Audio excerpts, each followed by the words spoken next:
अस्सलाम वालेकुम फ्रेंड्स, कैसे हैं सब दोस्त। और मैं हूं आपका मेज़बान डॉक्टर शाहिद दिलबर। आवाज़ कर रहे हैं हमारा YouTube channel and Facebook page. नाज़रीन, आज की इस वीडियो में हम 3 टॉपिक पे बात करेंगे। पहले ही आपको ब्रेकिंग न्यूज़ देने जा रहा हूं कि रोहित शर्मा के लिए बड़ी गुड न्यूज़ है, बहुत बड़ी गुड न्यूज़ है, जिसके लिए रोहित शर्मा ने वो ना चाहते हुए भी जो अफगानिस्तान की T20 की सीरीज़ थी वो भी खेली है। उसके बाद नंबर 2 पे बात करेंगे जी, मोहम्मद शामी ने भी इरफान पठान की जो पटड़ी थी ना उस पर चढ़ पड़े हैं। और जिस तरह इरफान पठान ने अपना बिहेवियर, अपने आप को, अपनी नेचर जो थी वो साबित किया है, उसके बाद मोहम्मद शामी ने भी वैसे ही किया, उन्हीं के नक्शे कदम पे चले हैं। और तीसरे नंबर पे बात करेंगे सरफराज अहमद को क्वेटा ग्लैडिएटर की कप्तानी से क्यों हटाया गया, उसकी सबसे बड़ी रीज़न क्या थी। तो चलते हैं ज़रा सबसे पहले आज की पहली ब्रेकिंग न्यूज़ की तरफ। नाज़रीन, आज की पहली ब्रेकिंग न्यूज़ ये है कि रोहित शर्मा को ऑफिशियली तौर पर जेशा ने T20 वर्ल्ड कप 2024 जो कि USA और वेस्ट इंडीज़ में हो रहा है उसके लिए कैप्टन नॉमिनेट कर दिया है। और सबसे बड़ी बात यह है कि दिल के अरमा आंसुओं में बह गए। हार्दिक पांड्या जिसने बड़ी उम्मीदें लगाई हुई थी कि मैं आके वर्ल्ड कप में T20 टीम की क़यादत करूंगा, क्योंकि आपको पता है कि उसके माइंड में काफ़ी सारी बातें पहले ही चलती आ रही हैं। जब वो मुंबई इंडियन में थे, फिर उसके बाद वहाँ से चल के अहमदाबाद में गए। अहमदाबाद में जैसे ही वो गए, अहमदाबाद में जाने के बाद उसने मुंबई इंडियंस के ड्रेसिंग रूम की बातें जो हैं वो बाहर ओपनली शेयर करनी शुरू कर दी। कीड़े मकोड़े निकालने जो हैं वो निकालने शुरू कर दिए। मान लीजिए वरना कैप्टन ने देखा ऐसा होना नहीं चाहिए था, लेकिन फिर भी उसने दोबारा हार्दिक पांड्या को मुंबई इंडियन की टीम का हिस्सा बनाया। लेकिन सबसे बड़ी बात यह है कि हार्दिक पांड्या के दिल में भी बहुत सारा गुबार भरा हुआ है इसके लिए कि वो चाहते थे कि फाइनली उनकी ख्वाहिश थी कि मैं ही कैप्टन बनूं। लेकिन आपको पता है कि जब अफगानिस्तान की सीरीज़ हो रही थी तो उस वक्त जयशा के साथ इनकी मुलाकात भी हुई रोहित शर्मा की। और रोहित शर्मा ने ऑफिशियली तौर पर एक ही उनसे क्वेश्चन किया कि आप मुझे ये सीरीज़ क्यों खिलाना चाहते हैं, मैं कप्तानी वर्ल्ड कप में करता हूँ नज़र आ रहा हूँ या नहीं। उसने दो टोक मौका अपना रखा था, लेकिन जयशा साहब ने उसने कहा जी आप ही कप्तानी करेंगे, सिग्नल उनको दिया था। लेकिन आप उसके लिए आप खेले अफगानिस्तान वाली T20 की सीरीज़ खेले। तो देखिए अच्छी बात है, आपको एक ट्रेनिंग का मौका मिल गया, क्योंकि आपको पता है कि जो USA और वेस्ट इंडीज़ की पिचेस की कंडीशन है वो इंडियन को बहुत ज़्यादा सूट करेगी। जिस तरह पाकिस्तान को भी कहा जाता है कि बहुत ज़्यादा सूट करेगी, लेकिन इंडियन को बहुत ज़्यादा सूट करेगी। इसलिए तो जयशा ने उनको फाइनली तौर पर आज ऑफिशियली तौर पर भी उनको बता दिया है कि आप जो है आप T20 वर्ल्ड कप 2024 में कप्तानी करेंगे, लीड करेंगे इंडियन टीम को। उसके साथ जब आपको पता है कि जब रोहित शर्मा टीम में हो तो ये कैसे पॉसिबल हो सकता है कि विराट कोहली ना खेले, क्योंकि विराट कोहली के बारे में भी खबरें आ रही थी कि विराट कोहली को T20 वर्ल्ड कप से आउट कर दिया जाएगा। उसकी जगह पे यंगस्टर जो परफॉर्म कर रहे हैं उनको रखा जाएगा। शिवन दुबे हैं, रिंकू हैं, उसके बाद जसवाल वगैरह सारे अच्छे अच्छे प्लेयर उनके पास मौजूद हैं। लेकिन जो वो पंजाबी में कहते हैं जो खोंग होती है ना, जो मोड होता है ना, उनका अपना ही मज़ा है। तो इस बात से इसलिए मैं कहूँगा कि जो विराट कोहली की क्लास है, विराट कोहली एक सिंगल हैंडेड मैच जितवाने वाला प्लेयर है। और तमाम बेशुमार उसकी खिदमात पड़ी हैं इंडियन क्रिकेट में, उनकी हिस्ट्री उठा के देख लें, आपको मिल जाएगी। लेकिन ये कि सारी रात जो है वो नींद नहीं आई होगी हार्दिक पांड्या को जब से उसने ये न्यूज़ सुनी है कि ऑफिशियली तौर पर रोहित शर्मा को कैप्टन बना दिया गया। क्योंकि जो हार्दिक पांड्या है बहुत अच्छा एक ऑलराउंडर है, बैटिंग बॉलिंग दोनों साइडों से बड़ा अच्छा है। लेकिन ये है कि जब आपके माइंड के अंदर कोई डबल माइंडेड चीज़ें चल रही होती है ना, या आप में थोड़ा सा माइंड में लालच आ जाता है, तो उस वक्त मेरे ख्याल में मोस्टली तौर पर लोगों के साथ ऐसे ही होता है कि लालच बुरी बला कहा जाता है। नाज़रीन, उसके बाद अगर बात करेंगे आज की दूसरी टॉप न्यूज़ की, तो वो है मोहम्मद शामी, जिसको एक प्रेस कॉन्फ्रेंस में एक सवाल किया गया कि मोहम्मद शामी आपने पाकिस्तान को बड़ा धोया है। तो मोहम्मद शामी ने आगे से पता क्या जवाब दिया, उसने कहा जी पाकिस्तानियों को धोना तो मेरे खून में शामिल है।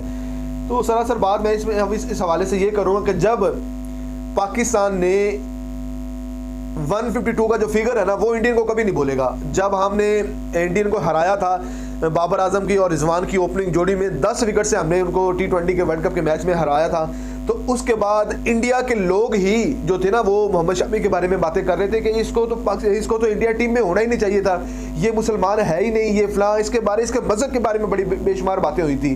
तो उस वक्त मुश्किल टाइम पे एक ट्वीट करने वाला मुसलमान कौन था, मोहम्मद रिजवान। उसने अपने ऑफिशियली अकाउंट से मोहम्मद शामी के लिए ट्वीट किया, उनको मोहब्बत प्यार सहारा, और जिस तरह के उसके खिलाफ इंडिया तक मुहिम चली हुई थी ना मोहम्मद शामी की, उसको काफ़ी हद तक उसने उस ट्वीट ने सॉल्व आउट कर लिया, जिस पर मोहम्मद रिजवान की बेशुमार इंडियन मीडियाज़ ने बड़ी तारीफ़ की कि यार इस तरह से आके प्लेयर को बैक करना तो यकीन करें मज़ा आ जाता। लेकिन आज जो मोहम्मद शामी है इसने इरफान पठान वाली लाइन पकड़ी हुई है। इरफान पठान ने जिस तरह किया है, इससे पहले मैंने वीडियो बना चुका हूँ, लेकिन मैंने पहले भी आपको कहा है कि स्पोर्ट्समैन को कभी भी आगे नहीं आना चाहिए, खासकर तनाज़ात के मामलात में। इनको चाहिए, ये एक इम्पोर्टेंट रोल अदा कर सकते हैं। मोहम्मद शामी, आपको पता है कि इस वक्त जो उनकी क्रिकेट पीक पे चल रही है ना, तो मेरे ख्याल में उनको चाहिए था एक मस्बत पॉजिटिव जो है ना मैसेज तमाम क्रिकेट फैंस को जाना चाहिए था, चाहे वो उस पार क्रिकेटर हैं चाहे इस पार क्रिकेटर्स हैं। लेकिन मैं ये चाहता हूँ कि ऑफिशियली तौर पर उसको चाहिए था कि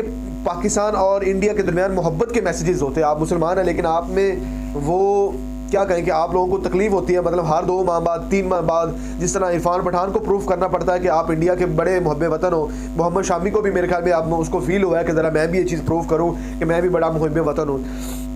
खैर ऐसा नहीं है, पाकिस्तान के जो प्लेयर्स हैं वो उन्होंने हमेशा इंडियन क्रिकेटर्स को बैक किया है, तो ऐसी रवायत जो है इनको भी कायम करनी चाहिए थी मोहम्मद शामी को, लेकिन अनफॉर्चुनेटली उनके में जितना दिमाग था उतनी उन्होंने बात कर ली, उतना सोच लिया। उसके बाद आज बात करते हैं सरफराज की कप्तानी पे।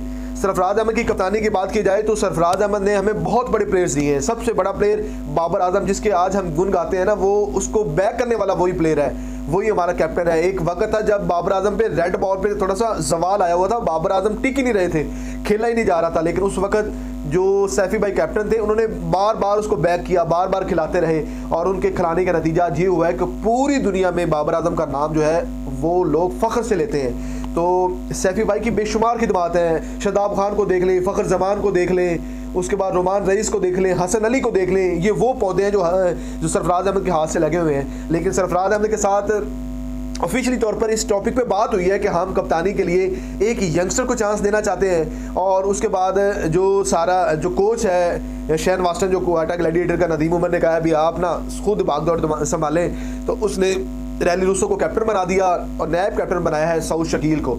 रैली रूसो की अगर कप्तानी की बात की जाए, प्लेयर नो डाउट बहुत अच्छे हैं, उन्होंने सिर्फ एक आधे मैच में, क्लब मैच में उन्होंने कप्तानी की, अदरवाइज कप्तानी का कोई उनको कहने एक्सपीरियंस नहीं है। लेकिन सरफराज अहमद ने अपनी खुशी के साथ ही, सरफराज भी चाहते थे कि ये मेरा आखिरी PSL है, मैं इसको as a captain wind up करके जाऊं, लेकिन नदीम उमर ने, सारी मैनेजमेंट ने उनके साथ बैठ के बात की है।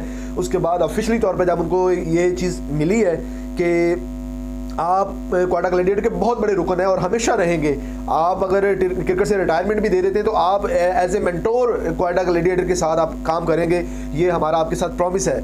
उसके बाद आपने यानी कि सरफराज अहमद के पास तो बेशुमार रिकॉर्ड्स भी हैं कि PSL में सबसे ज़्यादा मैचेस में कप्तानी करने वाले भी सरफराज अहमद हैं, और चैम्पियन ट्रॉफी ICC जो है वो हमें जितवाने वाले हैं। उसके बाद सीरीज़ बैक टू बैक जितवाई उन्होंने काफ़ी ज़्यादा, T20 सीरीज़ में भी बड़ा अच्छा उनको रिकॉर्ड रहा है। तो सैफी भाई की जो खिदमात है ना, उनको पुशे पर्दा नहीं कर सकता, उनको देखना पड़ेगा, हमेशा याद रखना पड़ेगा, और ऐसे प्लेयर्स को हमेशा बैक करना चाहिए। लेकिन मेरे ख्याल में सऊद शकील को कैप्टन बना देते, वो ज़्यादा अच्छा था, अच्छा और एग्रेसिव लड़का है, और कप्तानी में भी आगे फ्यूचर में पाकिस्तान को उसकी ज़रूरत पड़ सकती है। मैंने पहले भी आपको कहा कि मुझे तो उसमें फ्यूचर कैप्टन नज़र आता है, लेकिन अब देखेंगे क्या सूरत हाल है। लेकिन सैफी भाई एक बहुत अच्छे क्रिकेटर है, शायद जो हमारे सोशल मीडिया के फैंस हैं और जिनको फुरकान भाई कहते हैं कि डड्डू फैंस हैं ना, उन्होंने एक चीज़ रट्टा लगाई हुई है कि ये कराची से बिलोंग करते हैं इसलिए इनके साथ ऐसे होगा। तो भाई कराची के लिए बिलोंग करते हैं, तो शान मसूद भी कराची से बिलोंग करते हैं, जो टेस्ट टीम के कैप्टन है, कराची के कैप्टन है, और ऐसा कोई इशू नहीं है यार।